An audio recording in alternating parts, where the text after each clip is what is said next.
Welcome to a Healing Peace podcast. My name is Kimir Baker. I am an overcomer, writer, speaker, and God enthusiast. I am fueled by helping women achieve their emotional healing so that they can live the abundant life God has for them. In this podcast series, we provide faith-based inspiration to mend from emotional hurt, along with tools and tips for emotional wellness. In your journey, as you apply these tools and tips, you will begin to live the transformed life that you always desired. In fact, you will possess a new you. Hello, family. During this season on the Healing Peace podcast, we discussed several times the 4 principles for emotional wellness. Our 4 principles can be applied to all situations. When we continually put these principles in practice, we can manage our emotions in a way that allows us to be victorious. How are you doing with applying them to your everyday life? Do you remember what they are? For this episode, I am going to once again remind you of the value of the 4 principles.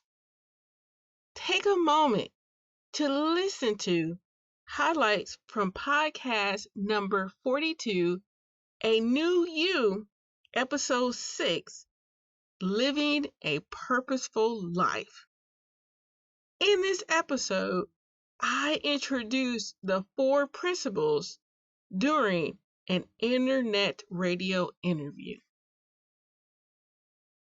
And so I had to learn to distinguish what was true versus what was the reality that I created for myself, because my pain was so powerful and it was suffocating the truth out of me.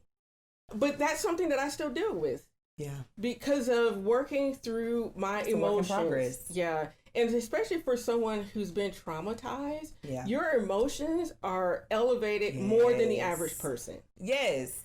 Right? Especially when you've been hurt a lot, because you feel like you always beat it. Yes. You feel like you're always just you against the world. Right. You know what I'm saying? But then I had to take a step back and look at the bigger picture. Mm-hmm. Some things are not about me. Yeah. And actually, that's part of one of the principles that I have listed out. Oh, yes, we got some principles today. And one of them, the second principle is find the truth. Okay. And that is your emotions, they're not fact checkers. Fact checkers. Your emotions do not tell you the truth. Oh, I'm going to have to write that down. And so when you're real deep. And so when you're going through your emotional healing process, there's a journey where you have to retrain your brain to be able to find the truth in every situation, because your emotions, they're there to let you know that something is off and wrong.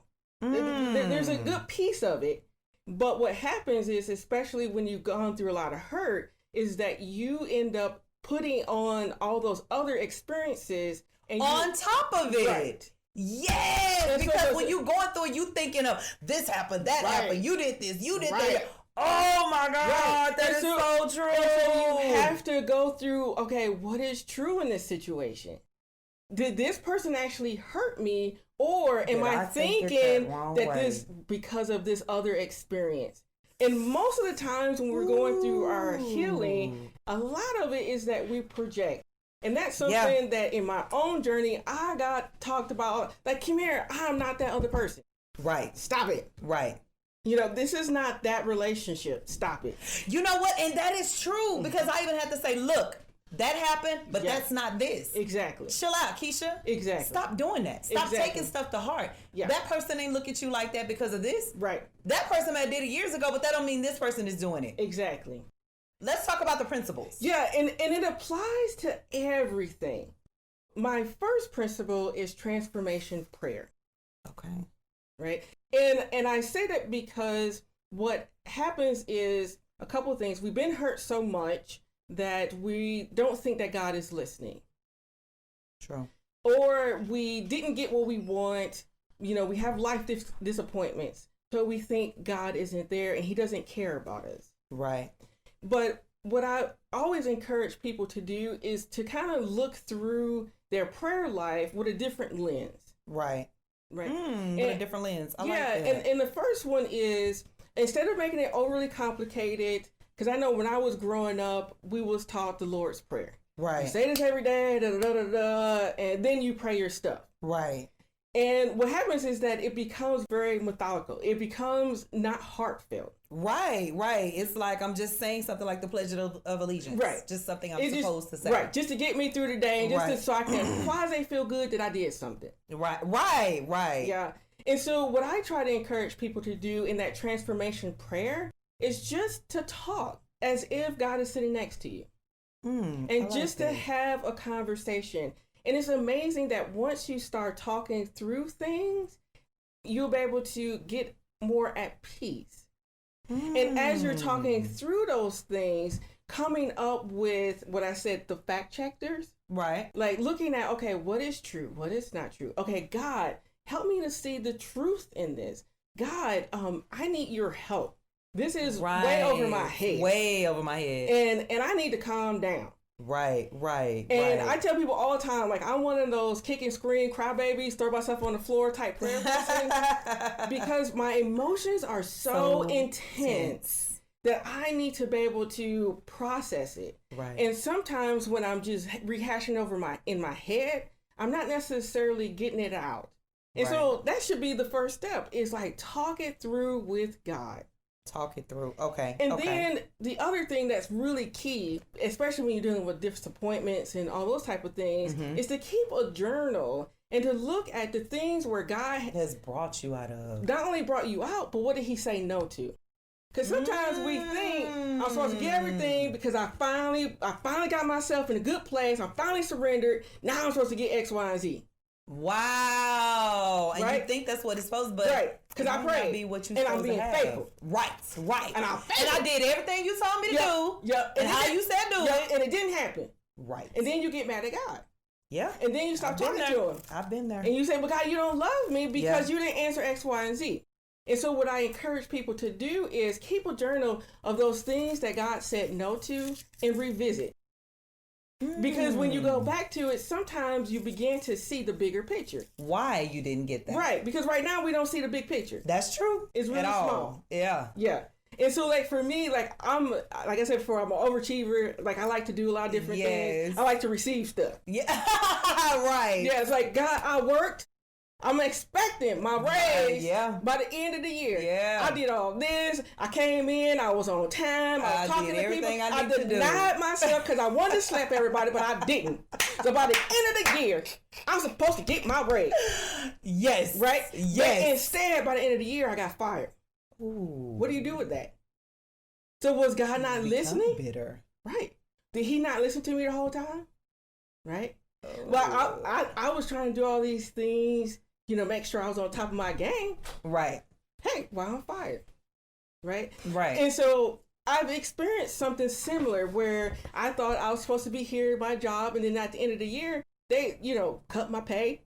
Wow. Yeah, depromoted. And I was like, what in the world? Right. I was being faithful. Right. But what God was trying to teach me was a couple of things. That year where I was doing me, trying to get to the top, I wasn't thinking about God. I was doing me. And so he was trying to tell me that, hey, everything you do got to go through me. That's right. And also, when all that stuff shifted, like when he was developing my character, helping me to mature, helping me to grow up, right, at the right time, he gave me a new job where I had to raise. But at the end of the year, I was hurting because I was like, God, this ain't what it's supposed to be. But the following year, it was much better because I matured in my outlook of who I needed to be for him. Gotcha. Right? Okay. And so when we're in those situations, we don't see the bigger picture. We don't know that he's going to give us something better. Right. Because in this right now, hey. That's all I see. Yeah. And so I encourage people to write those things down. And you know what? You may not get the full picture that year. Right, right. But it may be the next year or the third or the fourth or fifth. Right. Because God, he always has a purpose. And if you're surrendered to his purpose and you're looking for his purpose, because sometimes we don't look. Yeah, because sometimes we looking at our own purpose. Right. But if we're looking for his purpose, he makes it clear. He's like, hey, no, you weren't ready for that. That is so true. You know, you would have taken all that money, did X, Y, and Z. You weren't ready. Yeah, because I know with the fame that I wanted and things of that nature, it's certain people that I wanted to have back. Certain people are, I'm going to do this for this person. I'm going to do that for that person. Yeah. God said, I didn't tell you to do that. Yeah. So how about I just shut it down and you don't get it and you can't give it to them. Right. And then you mad. Yeah, I was big mad. Right. Because I did all this work. Because I'm like, God, I know I'm good. I'm cute. Right. So why didn't make it as a model? I can act my butt out. What happened to my acting? I got all these nominees. Yeah. I can sing. I got... what happened? Right. I ain't good enough. Right. What's up? And then that's a very good perspective, or what I try to help people with as well, is because of those disappointments, we change who God has designed us to be. Break it down for me. Okay, because you said, I know I can do X, Y, and Z. Right. But when this didn't work out, I started questioning that X, Y, and Z. I started thinking that instead of me not being okay, I got you. You started thinking that those are not God's gifts to you, right? Because you haven't been able to manifest them in the way that you thought they should be. Right. So then you go on a different path, right? And then God was like, "Hey, that ain't the path I told you to go on. Bring it back." And I do that all the time because I'm an overachiever. So I'm expecting that if I did X, Y, and Z, I should get this result. Right. And God was like, but that result is not what I created you to be. Okay. I got you. But it doesn't mean that my gifts that I gave you are inaccurate. It doesn't mean that they don't have value. Makes sense. Right? And so what happens is we think, oh, I don't have value. So we start living our life without having value. And we reinforce that truth versus what is real truth. And thus it goes back to that fact checker. Right. What is true? I have these talents. God's given me these talents. It may not be manifested in the way that I want right now. Right. But it doesn't mean he made a mistake in creating me. It doesn't mean that his gifts that he gave me were an accident. That's true, because I know a lot of people come to me and they're thinking they should be here or they should be there when they haven't put in the work or they haven't been faithful to the assignment. Yeah. You know what I mean? Because me and T. Jones, we talk about that all the time. People want to get up here in the studio and record songs, but you haven't practiced the lyrics. I know. You know, sometimes I wish I was that talented. You know, like I wish I could hear that G key and know what I need to do. Right? But you have to learn the notes. Hello, you gotta first learn the words too. You know, and it saddens. I know for him because he produced all this other stuff, and me, I just help. This is what you should do, and let me show you where to go and get it. You know, that it's like we're taking away their dream. Right.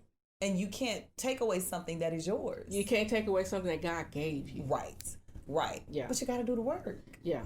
Yeah. And being faithful that God's plan is still true for your life. Now, when you say being faithful to that, that's being consistent and not going left or right on that pattern, right? Yeah. Because that's another thing that I wanted to ask you, because the young lady was asking, how long do you suppose to stay on that path of knowing this is for you before you decide to do it? Now, that was on down. That was on the other questions, but since we done touched it now, because this is something that's very relevant, and it's so great that you're the first show in 2020 because people's mindset has to be ready. Yeah. And I will say this. I am not the best person in this area. I'll be honest. You may not be the best in your eyes, but you're very well qualified to be the best in ours. I appreciate that. I appreciate it. And the reason why I say that is because my natural instinct of being an overachiever sometimes try to hijack me. Right? And that's the human side. Right. That's so the human side is say, come here, you done this, you tired, stop it. Right? You don't need to keep going. That's what I had tried to tell myself several times. Yeah. And for me, I've been very lucky because, again, when I talked about looking for God's purpose, when you seek him, he will be found. Yeah, he sure will. And in him finding you, he will guide you back to what is his truth.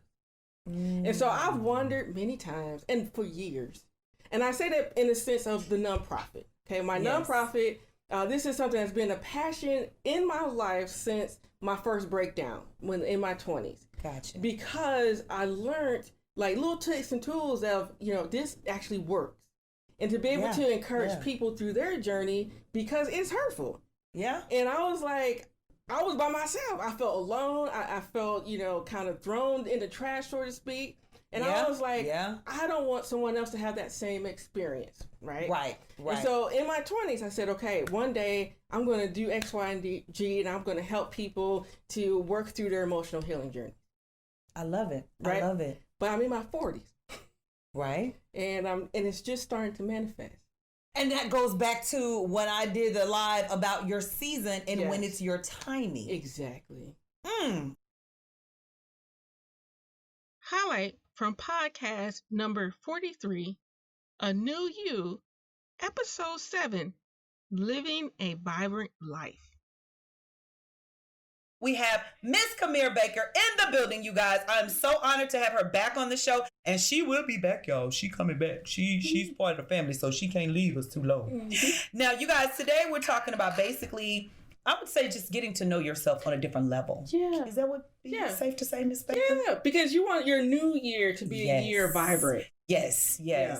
And we want to get into these principles. Yes. Can we get into those? Yes. Okay. So we've talked about 2 so far. The first one was transformation prayer. Right. Actually, we did it out of order. But the first one in the 4 principles is the transformation prayer. Okay. And that is being able just to have a conversation with God, working through your disappointments, seeing where you've come from, and connecting with him on a different level. Okay. Right. Okay. The second one in the 4 principles is finding the truth.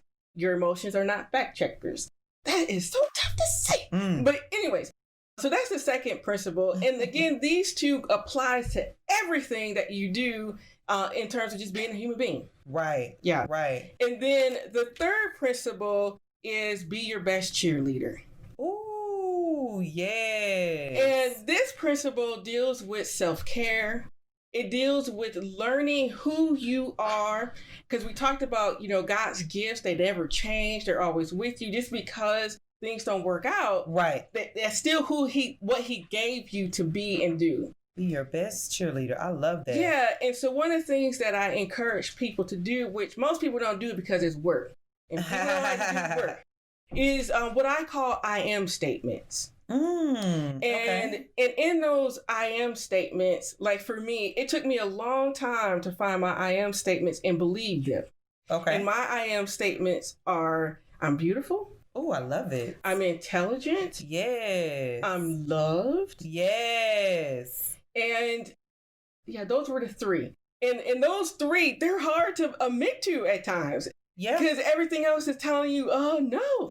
It's funny that you say that because those are my affirmations. Yes. One thing, Miss Jones, my boss man's wife, she really, really helped me so much in 2019 deal with that because she said, you don't give yourself enough props. Exactly. And I'm like, huh? I've always been confident. I've always this. Yes. She said, yes. She said, but you'll glorify somebody else. But Keisha Simone, you're amazing. And it's just like, I think you forget it sometimes. Yeah. And I'm like, do I? For real. I'm always trying to upgrade and elevate. I never really focus on, this girl, you good. Right.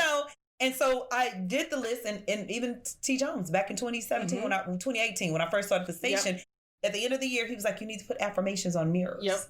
And that's what I read every morning. Yep. So it's funny you say that. Very good point. And when you're doing that, you being your best cheerleader. Yes. Because you're telling it and you're feeding your mind. I love it. Yes. And you're connecting with who you are as an individual. You're connecting with who you are as God created you to be and not what society has told you to be. Right. Yeah. And so, again, most people don't do it because it's difficult for them to find the good in themselves. That's true. Because it's very easy to find, especially if that's all you hear. Exactly. If you're continuing to hear that, that's what you feel. And that's why the people that I've worked with, the women that I've counseled and encouraged, I'd say about 10% actually do this assignment. Only 10%? Yes, it's very small. That's like 10 out of 100. Yes, it's very small. Because it requires you to shift how you perceive and think of yourself. It also requires you to think. Yeah. We don't like thinking too much. No. Because that's one of them negative attitudes. And exactly. You get to remembering stuff. Because again, it's easier to blame somebody. Drop the mic. Right? It is. Drop the mic. It's easier to fuel that and blame somebody to face the fact. Yeah, then to fuel the good that's in you and to produce more good.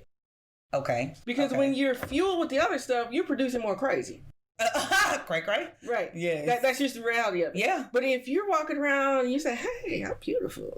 I got this. Right. Oh, I'm intelligent. I'm smart. I'm strong. Oh, I'm loved. You know what?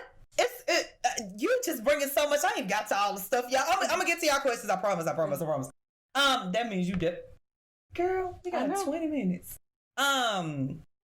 When you said a comment that stuck with me the last time, I should have wrote it down. You were talking about basically what you used to tell yourself even when you got outside and you felt bad. Mm-hmm. Could you go back over that and tell why did you come to that? It's something you said. I was talking about meditating on God's truth. Yes. Yeah. We were talking about the meditation because I was just like, I don't even know how to meditate. Yeah. But I'm so focused on my strength and rebuilding my character is the stage that I'm in my life at this point. And a lot of people don't understand that, but you know what I'm talking about. Yeah, and in that previous interview, because you were asking me, how were you able to get to that next place in your journey? Yes. And how were you able to connect with God? Yes. And I was like, some people do it differently. They may paint, they may go outside. And for me, I needed to have his word and repeat it over and over. Like those scriptures about being wonderfully made. Yes. Those scriptures that, his love continues and they're new every morning. Give me a scripture. I think it's Lamentations 3:16. I think that's it. Where his love is new every morning. Like, even though I may feel like crap, even though life has been beating me up, like his love is still there. And it doesn't cease because of what is going on around you. And so I needed to meditate on that because I didn't feel loved. Yeah. I felt like dirt.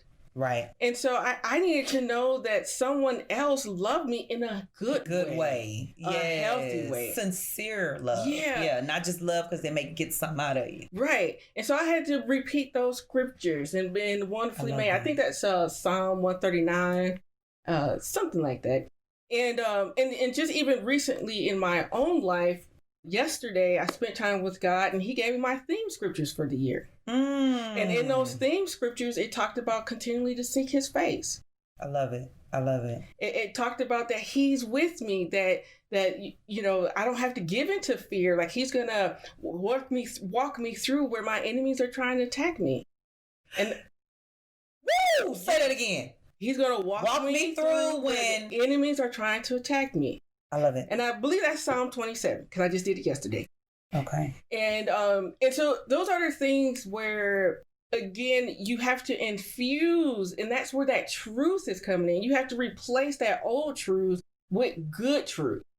Yes. And we all know that even though people argue about the Bible, but at the end of the day, the Bible don't change. It sure don't. So God don't change. He's saying, what am I going to say? Yesterday, today, and forevermore, I believe. Yeah. So you will always be able to find those scriptures. You can always go back to those things to reiterate and breathe life into yourself. Yeah. Yes. It doesn't change. I love it. And one thing that I love about it is that when you're giving these scriptures, they can always go, because I just looked up Psalms 27 and I was just looking and that was the first thing came up. The Lord is my light and my salvation. And sometimes you get so in a dark place because I know in this industry it's very tough. Don't I know? And I know you and I both know, and a lot of people that are trying to get into the industry, I let them know you got to have thick skin. Yeah, you do. And I give tests when I do the workshop. I'll talk to them crazy.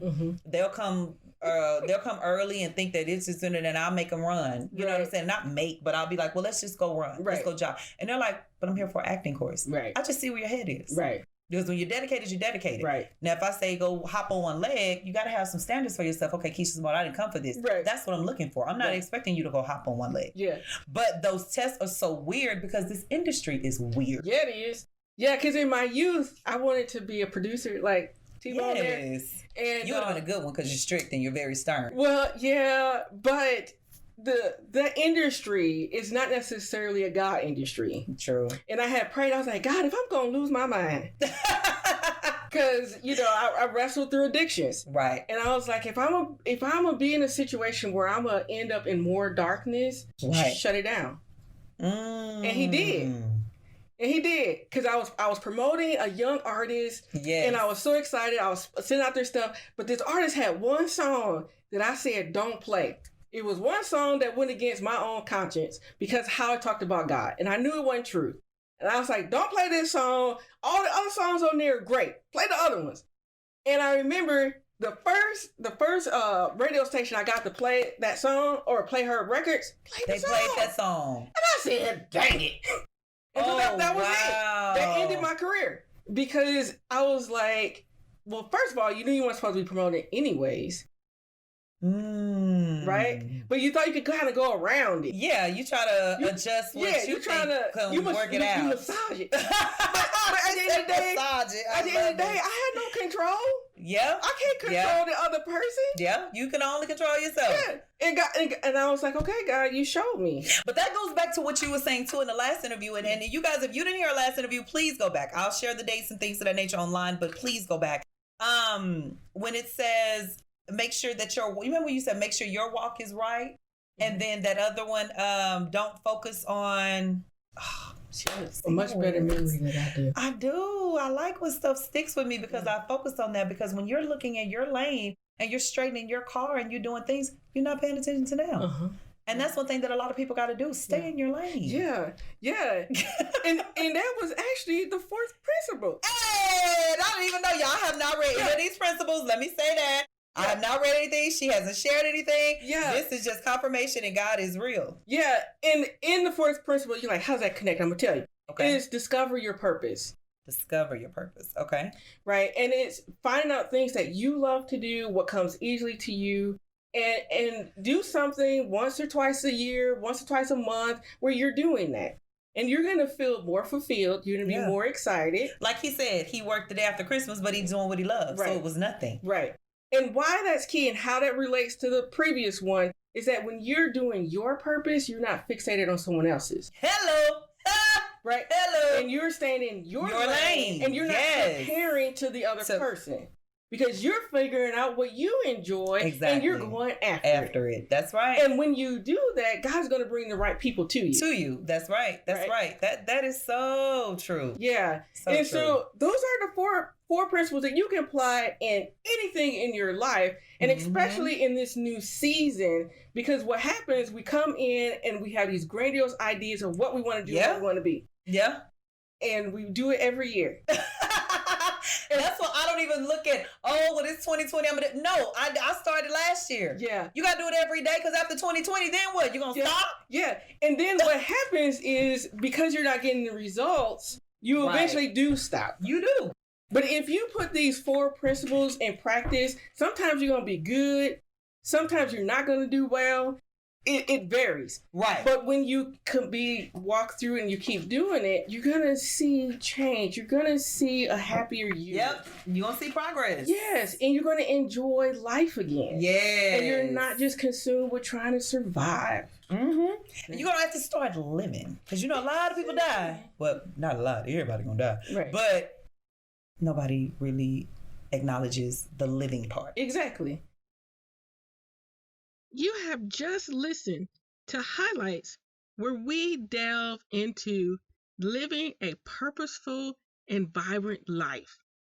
Join us next week as we discuss tools and tips revealed from this episode that we can put into practice in our everyday lives.